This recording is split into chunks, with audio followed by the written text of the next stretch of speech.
Before there was the whisper line, before the silent calls and the faces in the mirrors, there was a house, the McAllister House.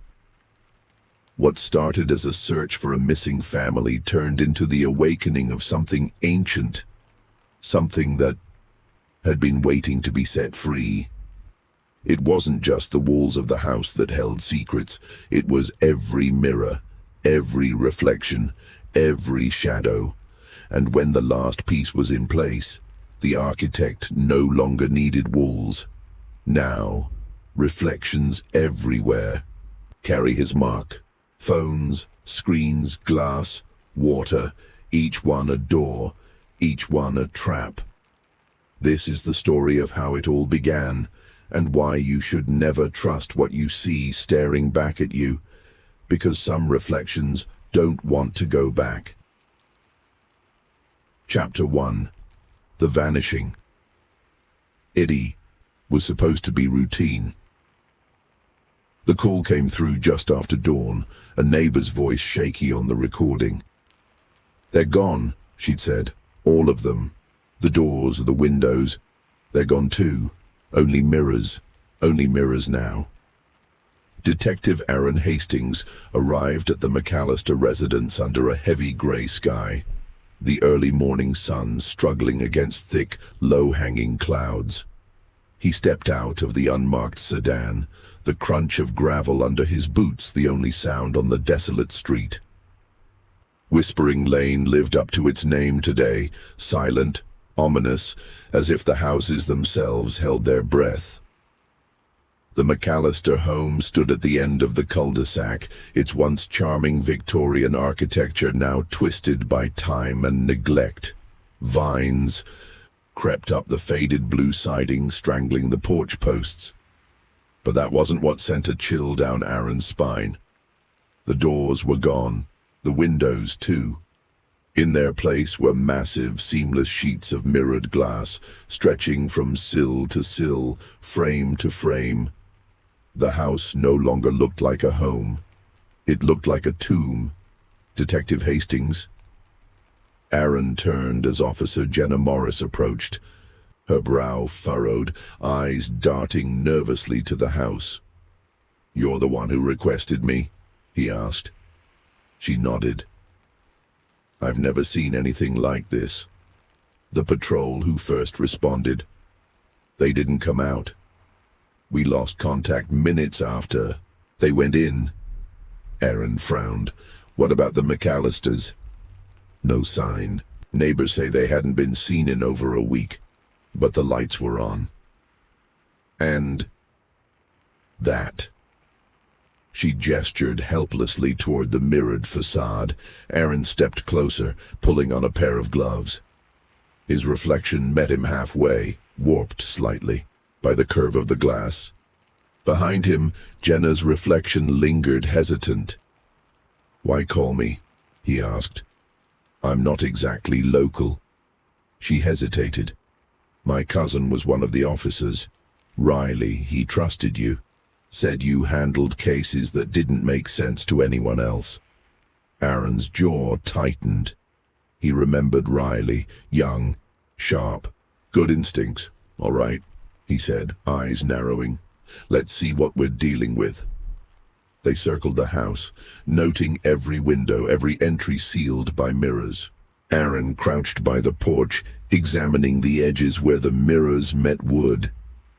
"No tool marks," he muttered. "No adhesives. It's like they were always here." Inside, the lights flickered faintly. Shadows moved, but no figures appeared.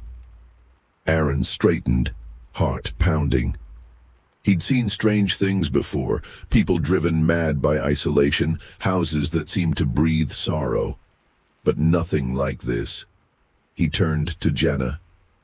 "We're going in." "Through what?" she asked, voice trembling. Aaron approached the front mirror, placing his palm flat against it. A cold jolt shot through him, but the surface rippled like water disturbed by a breeze. "Here," with a deep breath, he pushed. The mirror gave way, and he stumbled forward into a world of silence and glass. Jenna followed, the entrance sealing behind them with a soundless shimmer. Inside, the air was heavy, thick with a strange stillness. Every wall, every surface reflected endlessly. The floor beneath their feet gleamed yet felt solid, unnatural. Aaron's voice echoed softly. "Stay close." They moved through the hallway, their reflections multiplying, distorting. The mirrors didn't just show them, they showed possibilities. Jenna's face twisted into fear, anger, grief. Aaron saw himself older, broken, eyes hollow.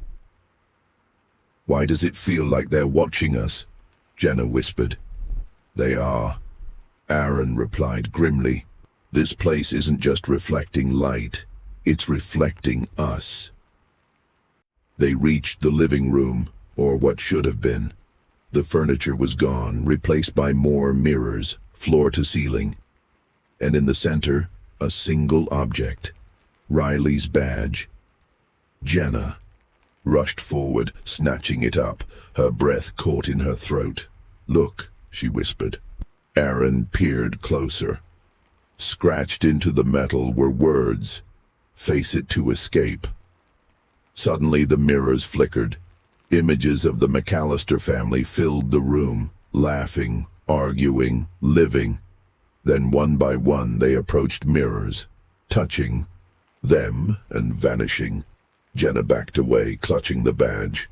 "We need to find them. We need to find Riley." Aaron nodded, his mind racing. "This house, it's not just showing us reflections," he said, voice tight. "It's showing us something else, something we're not meant to see." Jenna nodded slowly, fear rising in her chest. "Then we need to figure out what it wants, before it's too late." As they stepped deeper into the mirrored maze, the reflections grew darker, more twisted. The house pulsed with a malevolent energy, alive with secrets waiting to be revealed. And somewhere, in the depths of glass, the truth waited. Chapter 2. Voices in the Glass. The hallway stretched endlessly ahead, mirrors lining every inch of space, reflecting back infinite versions of Aaron and Jenna. Each step echoed unnaturally, as if the house itself listened. Aaron glanced at his watch. The second hand ticked steadily, but the hour hand had not moved. He tapped the glass face. Still ticking, yet time inside felt wrong. Jenna trailed just behind him, clutching Riley's badge tightly in her gloved hand. Her breath was shallow, eyes darting from one reflection to another. "Does it feel smaller to you?" she whispered. Aaron paused, looking around. The hallway they stood in seemed narrower than when they had entered. The reflections were closer now, almost pressing in. "It's the mirrors," he said quietly. "They're distorting everything. Don't trust what you see." A faint sound carried through the silence, a whisper, barely audible. Aaron held up a hand, signaling Jenna to stop. "There," she said, pointing to the left wall. "Did you hear that?" Aaron stepped closer to the mirror, pressing his ear near the surface.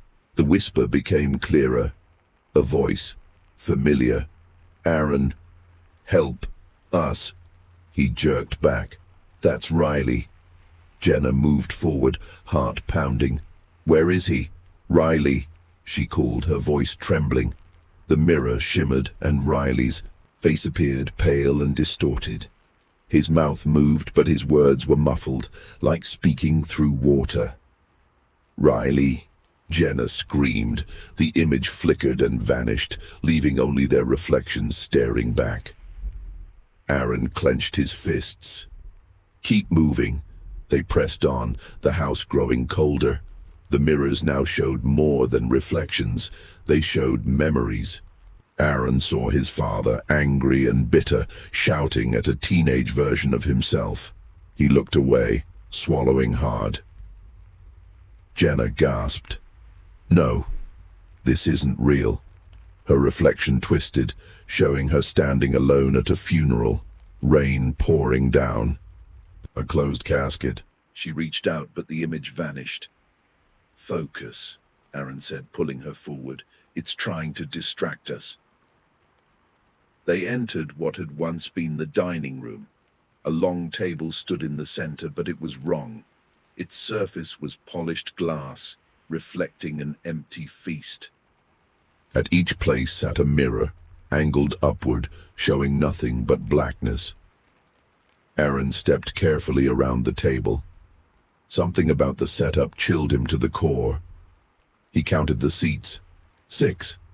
Enough for the McAllisters and... Jenna, he said slowly. Look. At the head of the table lay another badge. Officer Stone's. Blood stained the leather wallet, dried and dark. Jenna's hands trembled as she reached for it. They were here. She whispered. They were right here. Loud crash echoed behind them. They spun around. One of the mirrors had cracked, a thin line running through the center. Aaron drew his weapon instinctively. Stay close. The crack spread slowly, spiderwebbing across the mirror. From within, something moved. A hand, pale, skeletal. It pressed against the glass, fingers splayed, nails dragging across the surface. Back, Aaron shouted, pulling Jenna away. The hand pushed harder, and a face began to emerge, a twisted version of Officer Stone, eyes hollow, mouth stretched in a silent scream. Jenna sobbed, stumbling back. That's not him, that's not him. Aaron fired. The bullet hit the mirror, shattering it completely. The figure disappeared in a spray of glass and silence.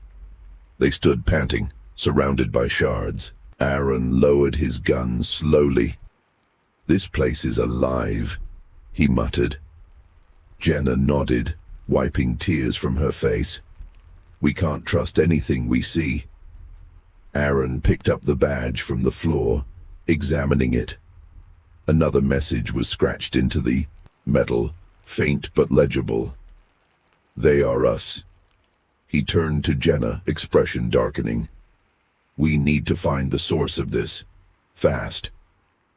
As they exited the room, the hallway behind them seemed to close, the mirrors shifting silently, reconfiguring. The house didn't want them to leave, but Aaron wasn't leaving, not without answers. Chapter 3. Reflections of the Architect. The house was breathing. Aaron could feel it in the walls, in the floor beneath his boots. A rhythmic pulse that wasn't sound but sensation, like the beating of a hidden heart. The mirrors vibrated subtly with each step, alive with a malevolent awareness. They had walked for what felt like hours, though Aaron's watch still claimed it was just past 8. The twisting hallways of mirrors had no end, no logic. Reflections of themselves blinked back with eyes that didn't always move in sync, smiles that curled a moment too late. Jenna gripped his arm tightly, her voice barely more than breath. It's changing again. Aaron looked around. The walls ahead seemed to shimmer, melting slightly as if the house were reconfiguring itself. A mirror on their left rippled and shifted, revealing not more hallway but a narrow staircase descending. Into darkness. He hesitated. Jenna looked at him, eyes wide. We need to go down there. Aaron nodded slowly. Stay behind me. The staircase groaned under their weight, each step deeper, feeling heavier than the last. The air grew colder, thick with the scent of old wood and something else, something metallic like rust or blood. At the bottom, They entered a small chamber. The walls here were still mirrored, but cracked and tarnished with age. In the center stood an ancient desk, papers scattered across it, and a thick, leather-bound book, untouched by dust. Aaron approached cautiously, flipping it open. The first page read, Harold McAllister, 1903. He scanned the entries, eyes narrowing. Mirrors reveal. Mirrors cleanse. I have seen what lies beneath the surface, and it is wretched. But through reflection, we become pure. The writing became more frantic as he turned the pages. I replaced the doors. I replaced the windows. I see now. What lies within must be drawn out. We must face it, or we are lost. Aaron's throat tightened. This is where it started. Jenna leaned over, reading. He did this to his own family? Aaron kept flipping pages. One entry stood out.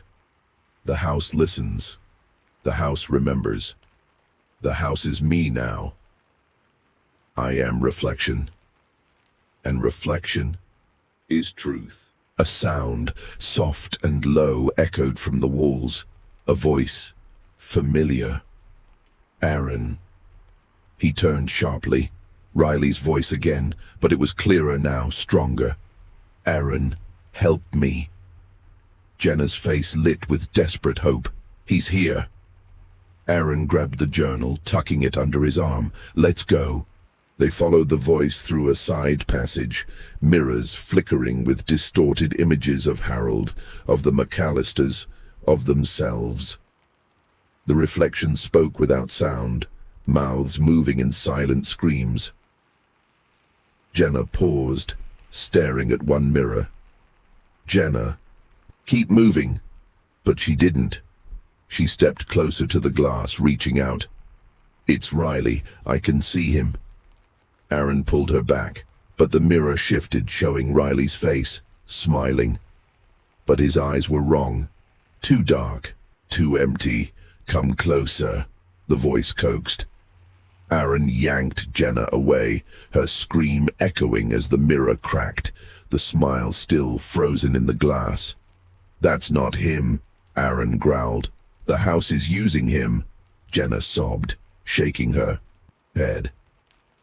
How do we stop this? Aaron didn't answer. He didn't know. They pressed forward deeper into the maze, the house closing in. Behind them, the mirror reformed, the smile widening. Ahead, another chamber waited, and the truth with it. Chapter 4. The Labyrinth of Guilt. The chamber ahead loomed dark and silent, its entrance framed by mirrors taller than any they had seen.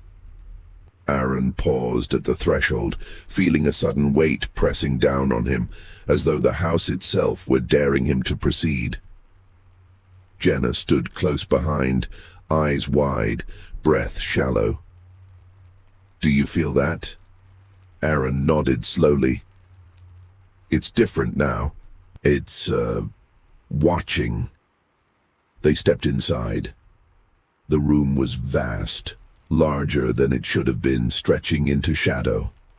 The walls pulsed faintly with a dim reddish glow, and the air was thick, almost wet. Mirrors lined every surface, but these were warped, undulating as though alive. As they crossed the floor, the entrance behind them shimmered and disappeared. No! Jenna cried, spinning around. It's gone! Aaron grabbed her arm. We keep moving, no turning back. A sudden shift, a low groan from the walls, and the room twisted violently. Aaron and Jenna were thrown apart, landing hard on opposite sides of the chamber. Aaron, Jenna screamed. Jenna, stay still, Aaron shouted, scrambling to his feet. But the room was already changing. A wall of mirrors rose between them, solid and seamless, reflecting only their own fear. Jenna. Her voice was muffled now, fading. Aaron pounded on the mirror, but it held firm. The glass beneath his hands grew colder, drawing the warmth from his skin. He turned, searching for another way. Jenna alone. Jenna stumbled backwards, heart pounding. She was alone now, the silence pressing in like a physical force. The mirrors around her flickered, showing flashes of her life. Moments she had tried to forget. Her childhood home. Her mother's face, stern and distant. A little girl, herself, crying. In the dark. No, she whispered, shaking her head. Not this. The mirrors shifted, and she saw her teenage years, arguments, mistakes, betrayals, friends she'd abandoned, a sister she hadn't spoken to in years. Tears streamed down her face. This isn't real. This isn't me anymore. But the house didn't care. Her reflection stepped out from one mirror, identical but wrong. Its eyes were hollow, mouth twisted in a sneer. "You've always been alone," it hissed. "You left them, just like you'll leave Riley, just like you'll leave Aaron." Jenna backed away, but there was nowhere to run. Aaron alone. Aaron stumbled through a narrow hallway, the mirrors closing in. He could still hear Jenna's voice, faint and distorted, but he couldn't reach her. The walls shimmered, and suddenly he was back, years ago. The interrogation room. The suspect, bruised and bleeding, handcuffed to the table. "You let me die," the man whispered, blood trickling from his mouth. Aaron shook his head violently. "No, you did that. Not me." The scene dissolved, replaced by another. A child's room. A small boy, his brother, lying still. Pale. Aaron fell to his knees. "Stop this," he begged. The mirrors showed his own face now, twisted with guilt, eyes wild. "You never saved anyone," his reflection spat. "You're just here to watch them fall," Aaron screamed, slamming his fists into the glass. It cracked but didn't break. Voices and shadows. Both Aaron and Jenna moved blindly now, driven by fear and pain, the house guiding them deeper. They could hear each other faintly, voices overlapping. "Jenna! Aaron!" But the house played tricks. Sometimes it was Jenna's voice, sometimes Riley's, sometimes something else entirely. And then, in a chamber they both reached separately, they saw them. The McAllisters.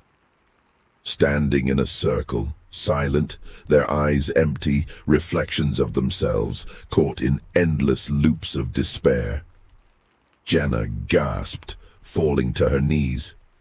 Aaron stood frozen, breath stolen from his lungs. One of the McAllister children turned slowly, lifting a hand. In its grasp was a shard of mirror, etched with words. "He still lives below." Aaron reached for it, but the child vanished, leaving the shard behind. He picked it up carefully, the glass cutting into his palm. Blood dripped onto the floor, but he didn't care. "Below," he whispered. "Harold." Jenna looked up, eyes hollow. "We have to go deeper." Aaron nodded, clutching the shard tightly. "We end this." But as they turned, the house groaned, the walls shifting again, and the path downward opened. Chapter 5. The house feeds. The staircase spiraled downward, impossibly deep. Each step they took seemed to stretch the space around them, the darkness growing thicker, heavier, pressing against their skin like cold oil. The walls of the stairwell were not mirrors, but something darker, obsidian-like, absorbing light, absorbing sound. Aaron led the way, his knuckles white around the shard of mirror. Jenna close behind. her breaths sharp and shallow. The deeper they descended, the more the air seemed to vibrate with an unseen force, a presence that had been watching, waiting. Finally, they reached the bottom. A vast chamber opened before them, circular and cavernous. At its center stood a massive mirror, taller than any they had seen, framed in blackened iron, twisted into grotesque shapes. The mirror's surface was still, like water undisturbed, and it radiated a cold so intense that their breath turned to mist. Aaron stepped forward, drawn to it. "This is it," he whispered. "The heart of the house." Jenna grabbed his arm. "Wait, look." Around the room, embedded in the walls, were remnants, belongings, bones, scraps of clothing, evidence of others. Not just the McAllisters, not just Riley and Stone, dozens, perhaps hundreds. Jenna's voice trembled. "This has been happening for years, maybe centuries." Aaron stared at the mirror, his mind reeling. Harold didn't build this. He unleashed it. The mirror rippled. A figure appeared. Harold McAllister, or what was left of him. His face was gaunt, stretched, eyes hollow and filled with something ancient. He spoke, but not with his own voice. "You seek to end what cannot be ended." Aaron raised the shard. "This house feeds on pain, on guilt. We see that now." The figure smiled, a grotesque, inhuman grin. "I am not the house. I am its architect. I was before Harold, before mirrors, before light." Jenna gasped, backing away. "What are you?" "Reflection. Truth. The shadow behind every thought. Harold was a doorway. You are next." The mirror pulsed, and the chamber shook. Aaron and Jenna fell to their knees as the walls came alive with faces, screaming, weeping, begging. The remnants of all who had come before. Aaron forced himself up, clutching the shard. "We're not your slaves." The architect's voice filled the chamber, no longer needing Harold's form. "You are already mine. This house feeds, and you have brought it more. Your fears, your guilt, your souls." Jenna screamed as shadows erupted from the mirror, coiling around her, pulling her toward the glass. Aaron lunged, slicing at the tendrils with the shard, but they kept coming. "Join me," the voice whispered, "or become them." Aaron's mind raced. They couldn't win, not like this, but maybe they could resist. He turned to Jenna. "Fight it. It's feeding on what we give it. Don't give it anything." Jenna struggled, eyes wild. "I can't. It knows everything." The mirror's surface rippled again, and now Aaron saw himself, older, broken, alone. A future the house promised. "You belong," the architect hissed. "One must remain. One must reflect." Aaron looked at Jenna, at the terror in her eyes. He made his choice. With a cry, he threw himself at the mirror, driving the shard into its heart. The glass exploded outward, shards flying in all directions. The chamber screamed. Aaron felt himself falling, pulled into the void beyond the mirror, the architect's voice still in his ears. "You are mine now." Jenna screamed his name, reaching for him, but the shadows pulled her back, throwing her into darkness, and then silence. When Jenna awoke, she was lying on cold grass, her clothes damp with morning dew. The McAllister house loomed before her, exactly as it had been when they first arrived, its walls still covered in mirrors, no doors, no windows. She rose slowly, the morning light stinging her eyes. "Aaron?" she called out. No answer. The street was silent, the air unnaturally still. She stumbled forward, confusion and dread settling over her. Everything looked the same, but felt wrong, like a memory half remembered. She glanced at her reflection in one of the mirrored walls and froze. Behind her, in the glass, Aaron stood, smiling. But his eyes were not his own. Jenna spun around. No one there. The house stood quiet, patient, and, from deep within the glass, a whisper. You never left. Chapter 6. The Mirror Mind. Jenna stood frozen before the McAllister house, her breath shallow, her mind spinning. The early morning sun cast long shadows across the lawn, but it brought no warmth, no comfort. Her legs trembled as she stepped back, eyes never leaving the mirrored walls. The reflection of Aaron still lingered there, unmoving, smiling with eyes that weren't his. She turned and ran. Down the street, past the neighboring houses, past the rusted fence that once marked the edge of the property. Her feet pounded the pavement, her breath ragged, heart hammering in her chest. She ran until her legs gave out, collapsing onto the grass beneath an old oak tree. The world spun around her, and she pressed her hands to her face, willing the nightmare to end. But when she looked up, the McAllister house was in front of her again. Jenna screamed, scrambling backwards. No, no, I ran. She stood, turning in a slow circle. The street was empty, silent. No birds, no cars, no people, just the house and her. She walked again, slower this time, her steps uncertain. She passed a mailbox, its numbers blurred, unreadable. A car sat in a driveway, its windows black, mirrors missing. She reached the corner and turned. The McAllister house waited. Tears streamed down her face. I'm not here. I'm not here. A voice, soft and familiar, whispered from behind. Jenna. She spun, hope flaring. Aaron stood at the end of the sidewalk, his expression calm, kind. But his eyes... You're safe now, he said. It's over. Jenna shook her head, stepping back. No, you're not real. Aaron's smile widened, his voice soothing. You fought, Jenna.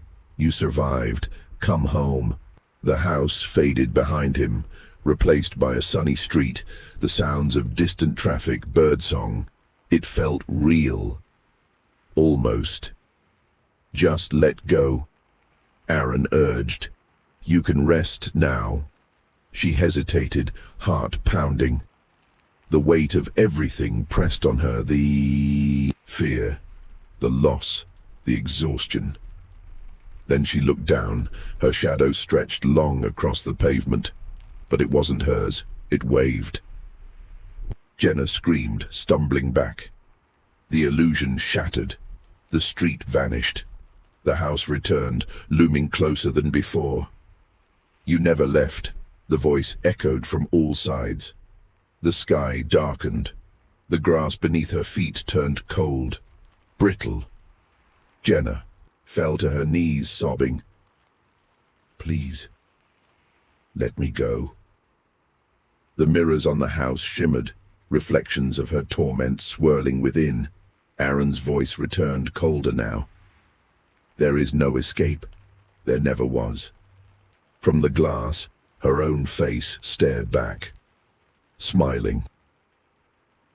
Chapter 7. The Architect's Offer. Jenna sat motionless, her body shivering against the brittle grass. The air around her thickened, the silence pressing against her ears like water drowning out sound. The house stood tall, indifferent, its mirrors pulsing softly as if alive. Her own face still stared at her from the glass, a cruel mockery of peace. A whisper curled through the air, low and ancient. "Jenna, come inside." She shook her head, squeezing, her eyes shut. "I won't. I can't." "You are already inside," the voice answered, closer now, echoing from the depths of her mind. She opened her eyes and the sky twisted. Clouds spun unnaturally, the sun flickered like a failing light. The ground beneath her shifted, warping into glass. Her reflection multiplied, surrounding her in an endless circle. Each version of herself wore a different expression: grief, rage, apathy, madness. "Who are you?" she cried. A figure stepped forward from the reflections, tall, robed in darkness, face obscured but eyes burning like coals. "I am the architect. I shaped this place before time remembered. You have fed me well." Jenna stumbled backward. "Why me? Why Aaron? You came. You brought your fears, your regrets. You brought him." From the mirrors, Aaron's face appeared again, no longer smiling. Hollow, empty, lost. "He serves now as you will." "No!" Jenna screamed. "I won't!" The architect raised a hand and the world shattered. She stood now inside the house again, the walls bleeding reflections of pain. The McAllisters appeared, the officers, all of them staring silently, their mouths moving but no words escaping. "One must remain," the architect intoned, "or many more will come." Jenna clutched her head, falling to her knees. "You're lying." "You know it is true. You feel it." The mirrors twisted, showing her home, her family, her past. Faces of those she loved, those she failed. The weight of every choice she'd ever made pressed down like a stone. Aaron stepped forward, reaching out. "Let go, Jenna, let go." She trembled, tears blinding her. "What happens if I stay?" The architect's voice was soft now, almost kind. "You will become the mirror. You will feed, and in feeding forget. There will be no pain. A flicker of hope, or a lie dressed in comfort." She looked at Aaron, at the countless souls behind him, and understood. There was no escape, only a different kind of prison. The room shifted again, now resembling her childhood home. The kitchen table, the worn sofa, the pictures on the wall, all familiar yet off. The colors too vivid, the air too still. "Remember this?" the architect asked, stepping beside her. "Your first guilt." Jenna saw herself a child hiding in the corner, watching her parents argue. Her mother's voice rising, her father's face twisted in anger. "You wished them gone," the architect whispered. And soon they were. "Stop it!" Jenna cried, turning away. But the scene changed again. A hospital room, her sister lying still, machines beeping slowly, Jenna sitting beside her, silent, distant. "You never said goodbye." "Please," she begged. "I was scared." "You ran, just like you always run." She collapsed, sobbing. "What do you want from me?" "I want you to see, to know, to become." The mirrors showed more. Every mistake, every regret, each one sharpened, magnified. "You have always belonged here," the architect said. "You just didn't know it." Jenna stood slowly, her legs weak but steady. I will stay." The architect bowed his head, and the mirrors sighed in unison. As she stepped into the glass, her body dissolved, her mind unraveling, until there was nothing but the reflection. And far above, on the surface, The house stood silent once more. Waiting, a car approached, a new visitor drawn by whispers of mystery, of horror, and in the mirrors, Jenna smiled. Chapter 8. The Next Offering. The road to Whispering Lane had grown rough with time, overgrown and cracked, as though nature itself was trying to swallow it whole. Detective Marcus Hale tightened his grip on the steering wheel, eyes flicking from the road to the folder on the passenger seat. 4 investigators. Gone. First it had been Riley and Stone, then Hastings and Morris. All vanished within months of each other, tied to one place, the McAllister House. Now it was his turn. Marcus was no stranger to strange cases. Cold ones, the ones that made no sense. But this was different. Every report he'd read, every whispered rumor led him here. He slowed as the house came into view, heart pounding. It was exactly as described, a structure covered entirely in mirrors, no doors, no windows. It stood like a monument to forgotten fear, glinting under a clouded sky, reflecting a world that felt just slightly wrong. He parked the car, stepping out cautiously. The air was unnaturally still, heavy, pressing against his chest with every breath. The house seemed to hum softly, almost welcoming. Marcus approached, scanning the facade. His reflection stared back, multiplied endlessly, eyes narrowing. There was something off about it, something delayed in the way it moved. A hesitation, a subtle distortion that set his nerves alight. He pulled the folder from under his arm, flipping through photos. Riley, Stone, Hastings, Morris, and the McAllisters. All gone. Time to end this, he muttered. As he reached out to touch the mirrored surface, it rippled gently, like water disturbed. A voice, soft and feminine, drifted from within. Detective Hale. He froze. Who's there? You came for answers, the voice said. Come inside. Against every instinct, he pressed his hand to the glass. It gave way, pulling him through. Inside, the house welcomed him with silence. The walls shimmered, reflecting not just his image, but shadows of others, faces he didn't recognize, yet felt he should.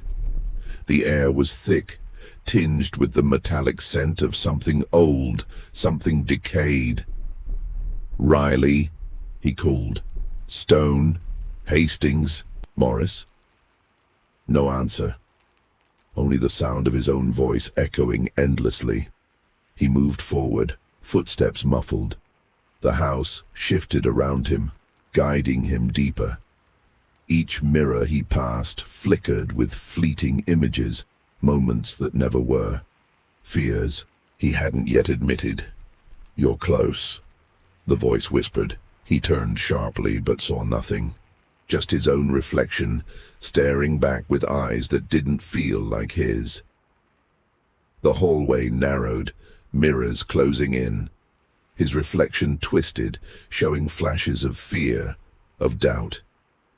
Memories he'd buried long ago surfaced, cases he couldn't solve, victims he couldn't save, mistakes he couldn't undo. He shook his head, pressing on. A room opened before him. At its center stood a single mirror, taller than the rest, its surface dark.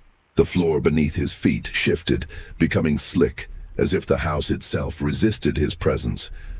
As he stepped closer, the darkness faded, revealing a woman. Jenna. Her eyes were hollow, yet knowing. She smiled softly. Marcus, she said. I've been waiting, he stared, heart pounding. Morris, is that you? She nodded. I've found the truth. Now you will too. The mirror rippled, and behind her figures emerged. Aaron, Riley, Stone, all standing silent, their eyes vacant, their expressions serene in a way that chilled him to the bone. "Join us," Jenna whispered. "The architect has chosen." Marcus stepped back. "No, I'm here to end this." The house laughed, a low, rumbling sound that seemed to come from everywhere and nowhere. There is no end, only reflection, only truth. The mirrors around him shimmered, and Marcus saw himself, older, broken, lost. The fate of those before him. "One must remain," Jenna said, "or many more will come." The choice wasn't his. The house had already decided. Marcus turned, running back through the hallway, but the mirrors stretched on endlessly, reflecting not corridors but voids. Endless blackness with his face peering out from each one. He stumbled, falling hard to the floor, the folder spilling open. The photos scattered, and from the glass the faces looked up at him. "You can't save them," the voice whispered. "You never could." His breath came in short gasps.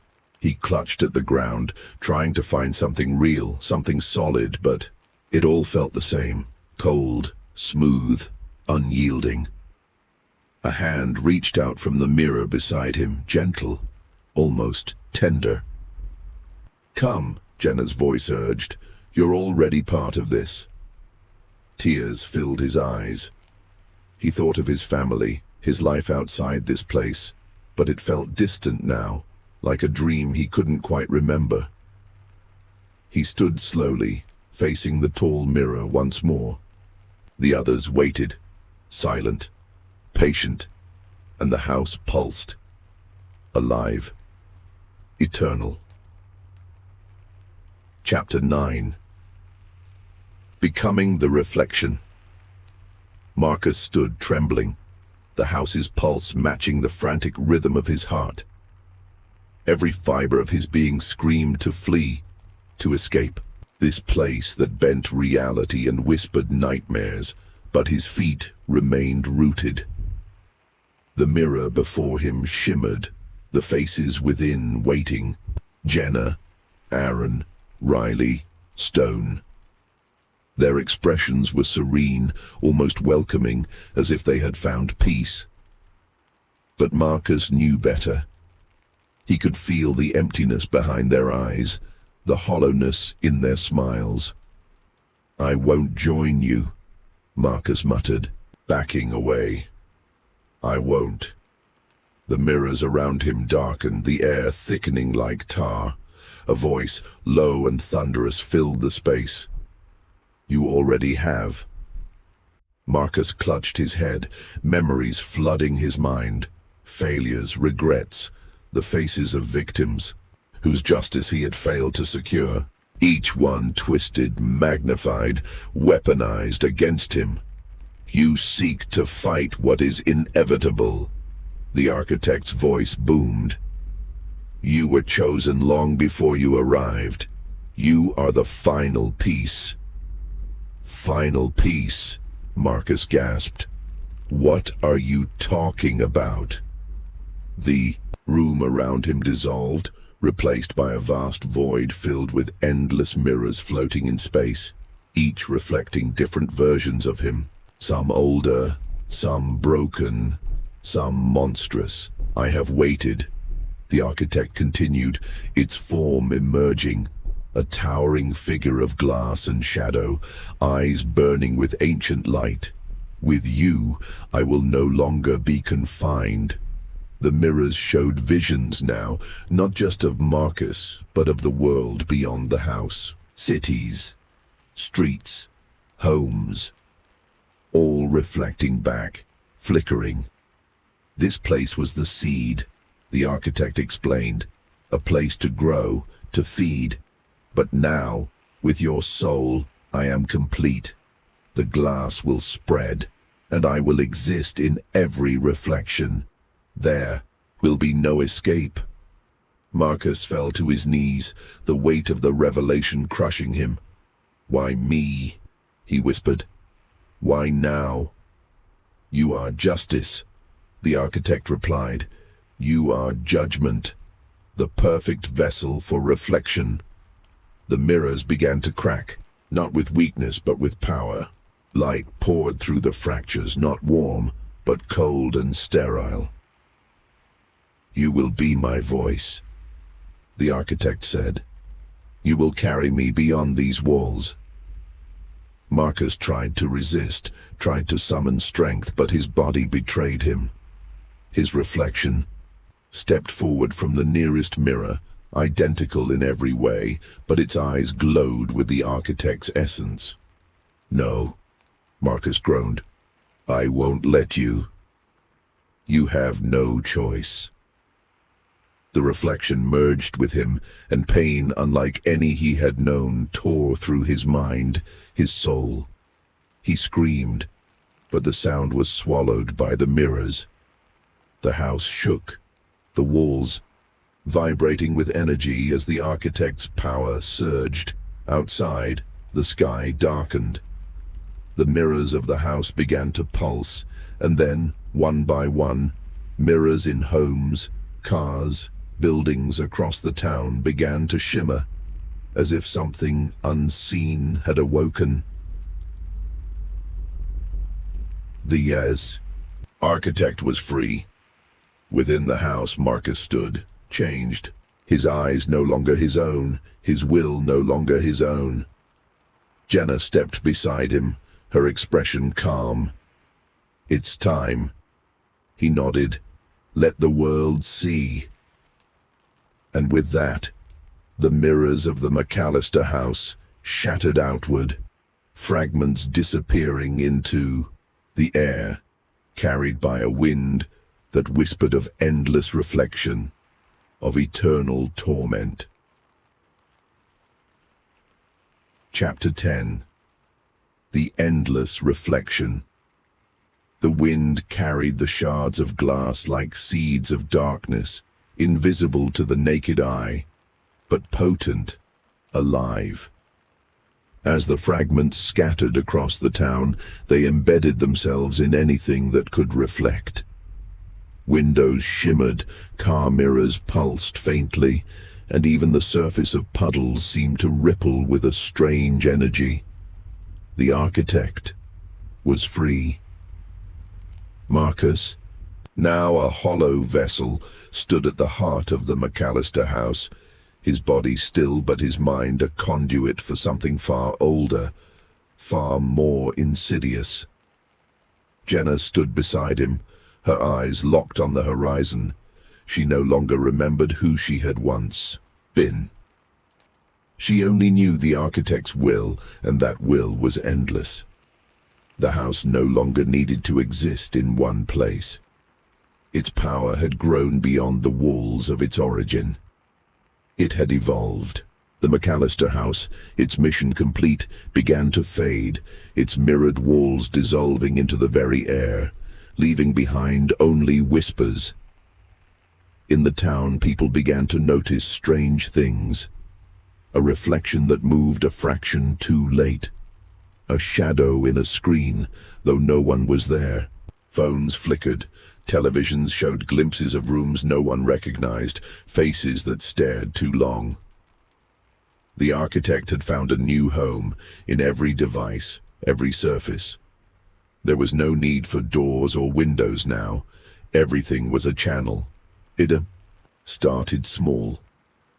A woman in her kitchen noticed her reflection smiling when she wasn't. A man driving late at night saw someone in his rearview mirror who vanished when he turned. Children spoke to figures in their screens, thinking it was a game. Then the voices came, soft at first, like static. Then words, clear and unavoidable. "Let me in." Across the world, mirrors became gateways, not just to the architect but to something more.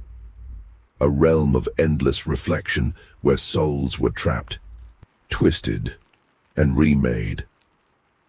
Marcus, now a herald of this new era, walked through the streets unnoticed. His presence distorted the air around him, causing lights to flicker, electronics to fail.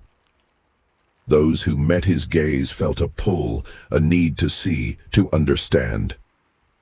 And when they did, they never came back. Jenna spread the word, not through speech, but through thought. Every reflection carried her message. We are truth. We are the end of lies. Join us. In cities far from the original house, people vanished. Entire buildings stood empty, their walls covered in reflective surfaces that hummed with power. Those who entered never left. Those who resisted found their own images turning against them. And then came the whisper line. Phones rang with no caller. When answered, only silence. Then a voice. I see you. The events of the whisper line began here, rooted in the architect's rise. Every whispered call, every flickering screen, every distorted reflection, all part of the same plan. There was no escape. Not anymore. The architect's reach was infinite, its hunger insatiable. And as the world looked into their devices, into their mirrors, they didn't see themselves. They saw what they were meant to become. Reflections forever. If this story left you looking over your shoulder, wondering what's really staring back at you from your screen or your mirror, you're not alone. The architect's reach has only just begun, and so has our journey into the deepest, most terrifying corners of reality. Subscribe now to Crazy Real Horror Stories and never miss the next chilling tale that blurs the line between fiction and what lurks just out of sight. Because some reflections don't want to go back.